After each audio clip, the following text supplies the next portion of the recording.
তো hello guys, আসসালামু আলাইকুম। আজকে একটা কথা শুনে খুবই শক হইলাম। জিনিসটা হইছে, বাংলাদেশ ফুটবল টিম ভারতে গেছে খেলার জন্য। আজকে 7:30টায় খেলা আছে। সো সেখানে আমাদের ভারতীয় দাদারা আমাদের বাংলাদেশ ফুটবল টিমকে একটা প্র্যাকটিস করার জন্য মাঠ পর্যন্ত দিতে পারে নাই। তারা মাঠে লাইটের ব্যবস্থা করে নাই। আমাদের ফুটবল ফেডারেশনের টাকা দিয়ে মাঠ ভাড়া করে তারপর আমাদের প্র্যাকটিস করতে হচ্ছে। কারণ বাংলাদেশকে তারা ওই রকম চোখে দেখে না, বাংলাদেশের সাথে তাদের কোনো সম্পর্ক ভালো নাই।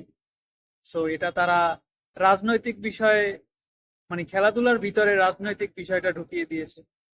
তো তারপরও আমি বাংলাদেশ ফুটবল টিমকে প্রথমেই শুভেচ্ছা জানাতে চাই এবং দোয়া করি যাতে বাংলাদেশ টিম আজকে ইন্ডিয়ার সাথে জয়লাভ করে।